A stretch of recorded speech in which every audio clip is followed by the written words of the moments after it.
Hey everyone, it's Eli. So I just wanted to talk about twisting some cores real quick. So I've got a piece of dyed hide. Doesn't matter that it's all dyed, but I'm talking about making single twist cores right now. There are multiple types of cores that you can make. You can make them out of just old reata. I've got one of those right here, actually. So like this can be a core, which is just an old section of reata. You can do multiple different things like layered sewn cores, all that kind of stuff. These single twist cores, I usually braid over. I'll do a 6-strand braid over these a lot of times for bozals. Those cores end up being 36 inches long. I do a double twist core. So basically one of these that's already been dried down, I'll go back and sand it, and then I'll tape it, and then I'll do another wrap on it, just going in the opposite direction. I'll do those for quirts. They all give you a different feel, but I like using rawhide cores in my work. I feel like that's a fairly good way to go for these. So anyways, I've got a 8-foot board, and let's pause it real quick. I gotta go grab. Okay, so sorry about that, but we've got an 8-foot board, and then I've got this strap that's off the back of the cowl. So what I do is I take the cowl from the very top of it at the very, like the back of the neck, all the way down to the tail head. I take about a 6-inch wide section off of that, about 3 inches off either side of the center of the backbone, and then I cut 5/8 strips, so 5/8 inches wide strips off the backbone, or off that section that I cut. And however many I get out of that piece that I cut off initially is how many cores I can work with from that cowl. And then I'll take those, I'll temper them up to a real good temper, and then I'll run them through the splitter. And basically what I'm trying to do is just get an even split. So this isn't a totally even split, and you can kind of tell by the difference in the coloration here, but it's fairly even all the way up to this point. So what I'm going to do with this one is I'm going to make a little bit shorter core, so this will actually be in a quirt. All this is much thinner, so I don't want to use that in this one. So I'm just going to go ahead and chop that off right now. And we'll just maybe use this for like some button string or something on a different project. All right, so first things first, because screwing through rawhide can be really, really difficult, I just take a punch. I've got a little revolving punch here, and I'm just going to punch out a little section towards the end of the soga here. I think I need to tack it with the hair side up, and then we'll twist it towards myself. Yep, so just like this. All right, so then I just find a spot up here towards the top of my board, screw this in. I've already got a hole right there, so I'll just reuse holes sometimes. All right, so now that I got it affixed there, all I do is I just, like I said, I'm going to twist it towards myself and just keep twisting it. And these strings aren't beveled or anything like that. They're just split. That's all I've done to them. And these ends, you don't want them to overlap themselves. So just make sure as you're twisting that you're twisting very evenly. And I use my left hand here to hold everything together while I move down and twist with my right hand.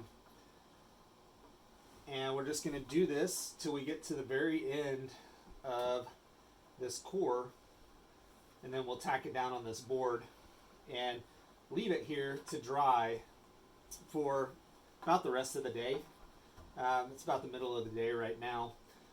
One thing that I would try to avoid doing is doing this right before you go to bed at night, because as you'll see, I'm going to bring you back and kind of show you how to manage these cores as they dry. But one of the things that happens with these is they dry down and get loose on this board as they dry. And so as they get loose, you want to twist them up and make sure they're fully twisted and don't get real gappy on you, and then stretch them down even further. So you'll have to do that probably 2 or 3 times while these things are drying down, and get them to where they're really nice and straight and evenly done towards the end. But since this is going to be a quirt core, this is the inner workings of it. So it'll be a single twist, like I discussed at the beginning of this video. And then I'll have another twist. So I'll take another piece of rawhide and I'll twist it, go in the opposite direction, and tape over those. And then I'll just need like a 16-inch section off of that. And that'll be what I use for the core for a quirt. I mentioned a single twist with some braiding over it, and that can be good for like a bozal. It gives you a nice medium firm feel. So now that I'm down here at the end, I'll just put another hole in it for my screw. And it didn't pop out of there. There we go. So just like that, and then kind of get as good of a stretch on it as I can right in the beginning.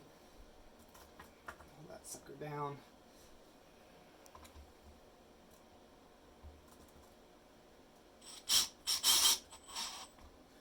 And we'll just leave it right there. And so kind of demonstrating this, the tightness of this.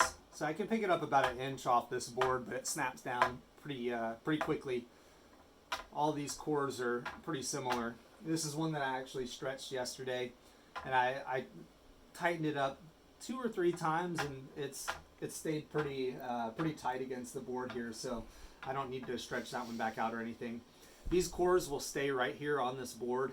I've got them on this side and this side, but they'll stay right here on this board for weeks, months, maybe sometimes just a few days before I decide I need to use one of them in particular. So like I said, I cut that 6-inch section out of the backbone. I usually cut 5/8 wide sogas, and then I just do a single twist on most of them. Sometimes I'll take one of those 5/8 sogas and do something else with it, like cut it into strings to braid 6 over one of these cores or something like that. But I always use those really straight sogas for my cores. I don't know if there's really anything to using like a section of soga that you cut out of a disc, how it's got all those bends in it. I don't know if it makes any difference to cores or not, but the way I was taught was just to do it with a straight piece of soga, and the straightest you can get them is just cutting them straight down that backbone. So I'll bring you guys back in a couple hours, and I'll show you what the difference in this little core looks like whenever it starts to loosen up, and then how I basically retwist it and stretch it until it just won't do that anymore. But thank you. Okay, so now we've come back. It's been probably 2 hours or so, and it comes up a little bit higher. It's not coming up way off of this board, but you can tell there's a little bit of looseness in this one in comparison to like this one. This one's a little bit tighter. I guess it's more of a feel thing, but either way, what we'll do here now is unscrew this, and I don't unscrew it all the way from the hide. I just unscrew it from the wood, and then I just add as many twists as I can get in it. So what you don't want to happen is you don't want it to kind of like kink on itself, but you want it to get tight enough to where I think one more wrap would kink it on itself. And then do just what I'm doing here. You just stretch it as far as you can after you've twisted it as many times as you can, and then just screw it back in. And this is the hard part. This is where it gets pretty difficult to manage by yourself.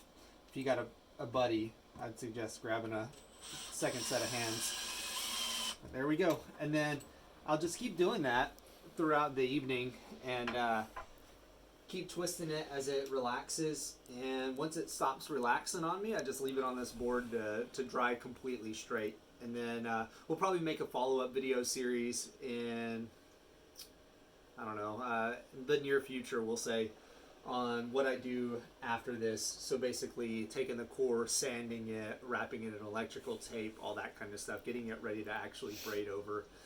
And so we'll do a new video series whenever it gets to that point. But for now, that's how you do a single twist core, and just let it dry down, and you can use a single twist in any project you want to. Just is going to give you a different type of firmness, I guess is what we'll call it, in your braiding than what it will if you do a double layered core. But Thanks.